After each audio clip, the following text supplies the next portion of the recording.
Yeah, who cares? These people call him a fascist. They call him a rapist. They say that he tried to screw his own daughter. They call him every name under the sun. And Who's suddenly, they? oh, it's beneath him. You know, Who's it's they? it's Who's beneath they? it's beneath They. the president. I bet you if I went back and looked at this guy's content, he's probably called him a fascist. He's probably called him a dictator. He's probably said that he's a rapist. He's probably said all of these things. And so the thing is like, hang on, man. I didn't interrupt you once. Hey, I didn't interrupt you once. It's beneath I your also didn't say station things to about you that were interrupt not me. true. It's didn't say things beneath about you your that weren't true. station to interrupt me, sir. It's beneath your station. Listen to that. Brian Shapiro just spent the last 3 minutes clutching his pearls so hard they almost turned into diamonds. It's beneath the presidency. I'm absolutely repulsed. The same media class that spent 8 years calling Donald Trump a fascist, a Nazi, a rapist, and a threat to democracy suddenly discovers manners the second he hits back. Andrew Wilson didn't even flinch. One sentence. Who cares? That is the entire story. The people who spent a decade trying to destroy the man now want him to play by Queensberry rules while they throw haymakers. Stay tuned. This gets uglier for the moralizers. Well, no, that's why. Well, on that point about him insulting reporters, his sort of ongoing battle with the media rages on. I want to play a comment where he actually called a female reporter Piggy. Let's take a listen to this. There's nothing incriminating in the file, sir. Why are you writing as a Venezuelan? Brian, what did you feel when you watched that? I'm absolutely repulsed by that. First of all, he's the president of the United States. To call somebody Miss Piggy, he's supposed to be a leader. He is supposed to lead the way and, in a sense, be a role model to many out there and be professional. You're the president. It's beneath the presidency.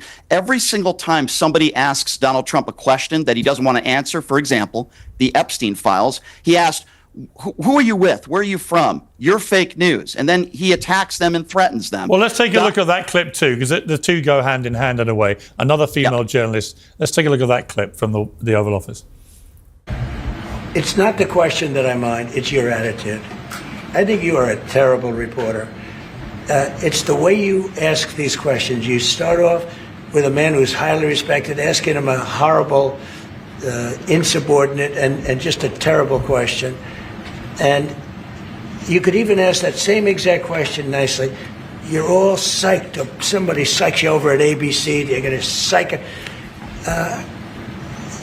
You're a terrible person and a terrible reporter. As far as the Epstein files is, I have nothing to do with Jeffrey Epstein. I threw him out of my club many years ago because I thought he was a sick pervert. But I guess I turned out to be right. Now, the White House released a statement saying about the Piggy comment.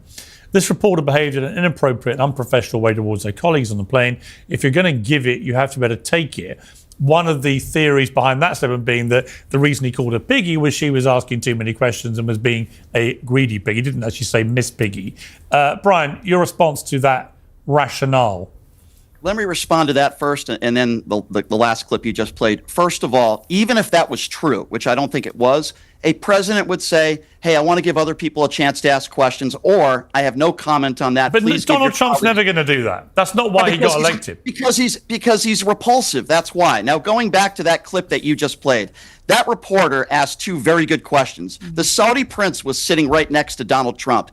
Our own FBI concluded in an investigation that he was responsible for the murder of an innocent journalist. That's a good question. The second good question she asked, respectfully, by the way, why won't you just release the Epstein files today? Why do you need all these Republicans' approval on it? She asked it respectfully, and even if she was disrespectful, if you don't want to answer the question, then just say, next question. Can you imagine if, I'm going to tell you something, if Joe Biden or Barack Obama called reporters Miss Piggy, or if Barack Obama or Joe Biden, or quite frankly, any Democrat answered a question in that fashion, I'd be calling them out as well. But MAGA Republicans, so many of them don't seem to have any problem with that. It's beneath the presidency. Okay. He proves it every single day. Let me ask Andrew what your thought is of the Piggy comment in particular.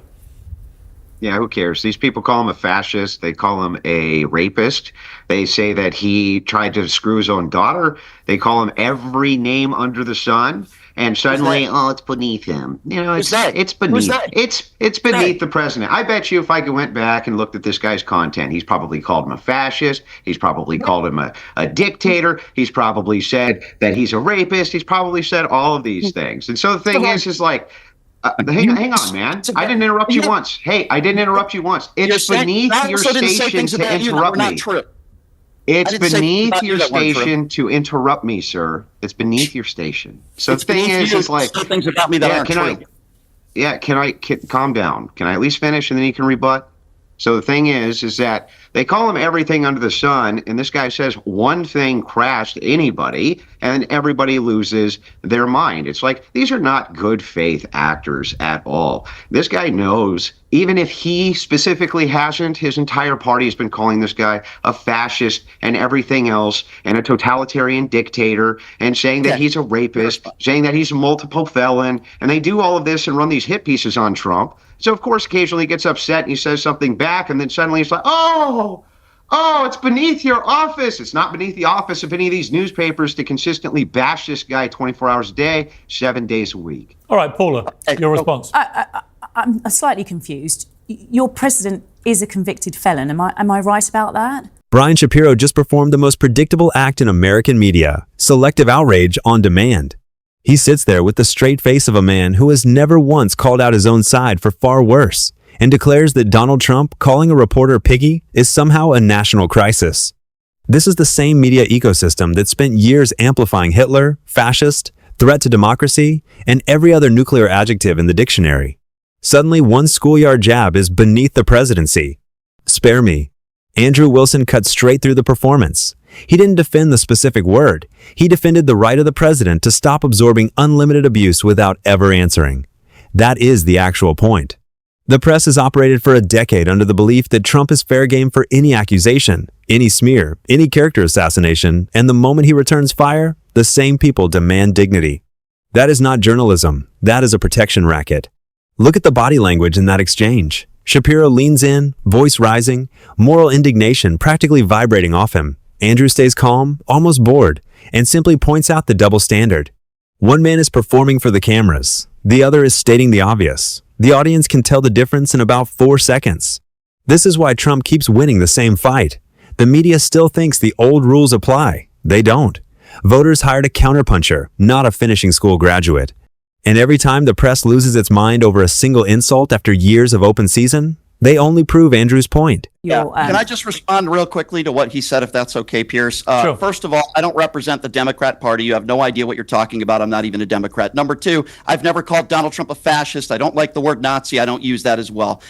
Number three, Donald Trump called Kamala Harris a fascist multiple times on the campaign trail. I didn't hear you complaining about that. Number four, I don't know which people you're referring to, but the buck stops with the guy who's the president of the United States. Now, I'm not saying this is World War III when he calls somebody Miss Piggy. What I am saying is it's beneath the presidency. And you make all these excuses and you curl up into your MAGA pretzel like you MAGA supporters always do. Why can't you just say, hey, guess what? He probably shouldn't have responded that way. It's wrong. This isn't the first time either. Let me answer your question. Yeah, sure. I'll answer your question because I think it's good. I think it's good that this guy rips these reporters to shreds. I think it's good that he pushes back a little bit in culture. And the reason that he was elected was, hang on. Do you want me to answer the question or not?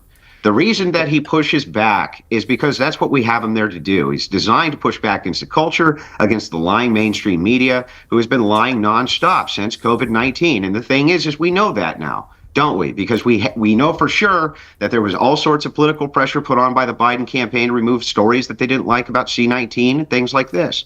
We know for sure that, and that's what this guy is there for. He's there literally to push back against the mainstream narrative. Excuse me for interrupting you both. I'm almost done, dude. I'm almost done. Calm down. But excuse me for interrupting you both. What I'm trying to understand from this... You can't help yourself. It's beneath your office to do this. It's beneath your office to interrupt me. Forgive me for interrupting you both, but what I'm trying to understand, and I think has been raised, is you can push back. No one's saying that you can't push back, but push back with an answer. Answer the Not a question. second-grade That's insult. your Well, pushback, surely. Hang And on, I'll answer without an this. answer to the question, But you're wanting, he yeah, but did Paulie, leave you're himself wanting, open. but Paulie, you're wanting Hang on, Donald in the Trump to second behave clip- like in a the second conventional clip, president. He did push back with an answer. He The said, one never thing had we know anything to about do with Donald Trump Epstein. is I threw him out of a club. Well, Donald Trump That's is what he yeah, said. He gave an answer. He did. So, And the truth what do you about mean? Trump is he's never going to be presidential. That's why he gets elected. Precisely because he's not like every other president. People may not like it. He's a trash-talking New Yorker who gives it back with bells on when he gets it. And I do think, Andrew, I don't defend the Piggy thing. I think he shouldn't have said that. I don't like the way sometimes he talks to the women in particular. However, it is entirely true that Trump has been subjected to the most vicious, sustained abuse of any president in history by the mainstream media. You have, with impunity, called him a Nazi and a fascist and so on. And I'm sorry, that's a little bit worse than calling somebody Piggy for asking too many questions. Okay, but the reporter didn't say that, Piers. If somebody in the press called him a Nazi, then that would be grounds for taking your credential away. I agree. But that's not what the reporter did here. And I keep hearing these excuses from Andrew all over again, blaming the left. Well, it's the media. And no, listen, I don't want to, maybe I'm different than Andrew, I guess. I don't want a president put there to call people second-grade insult names. A president is put there to lead the country, to help us with the economy, yes, maybe to end wars, and to help the American people, not take food stamps away from people, not take Medicaid coverage away from people, and not to make people laugh or talk about injecting yourself with disinfectant. That's not why we All right, I let me ask, understand. all right, At the let me very ask same Isabel. time you Let attack me ask him, Isabel, if I the may. Isabel, your response to that. On that note, it was brought up. Could you imagine if Joe Biden would have ever said something like this? Let's not forget, Joe Biden said to the face of a voter, one of his constituents, in December of 2019, he called him fat. Look, fat. And he was upset with a question that he was receiving as the sitting president of the United States. So again, we play this game all the time of breaking news. Donald Trump is being Trump, but we refuse to acknowledge the ridiculous double standards that exist in American politics. And we pull the wool over our eyes when we have seen for the last decade in American history, virtually every single legacy media outlet call Trump a Nazi, a Hitler apologist, a radical right-wing fascist, someone who's going to literally start World War III, every single name under the sun with the clear objective to villainize him and villainize anyone who has ever supported him. It is that type of villainization, for the record, that led to the radical... Okay, and let me ask you, Isabel, I want to change... And there it is, the kill shot. Isabel Brown brings the receipts no one on the left ever wants to hear. Joe Biden, sitting president, looked a voter in the face and called him fat. Where was the national meltdown? Where were the beneath the presidency panels? Crickets. Andrew Wilson keeps the pressure on the only question that matters. Why was Trump elected? To absorb endless media hate with a polite smile? Or to push back against a press corps that has lied, smeared, and coordinated for years? Brian Shapiro never answers that. He just keeps demanding the same one-sided standard. Call Trump every name in the book, and it's accountability. Trump says one sharp word back, and it's a constitutional crisis. That is the game. Andrew Wilson refused to play it. He treated the outrage like what it actually is, theater. And the more these panels perform, the clearer it becomes why so many Americans stopped trusting the performance years ago. Trump is not going to become a soft-spoken statesman for the comfort of people who spent a decade trying to destroy him. That was never the deal. Andrew Wilson just reminded everyone of the actual contract.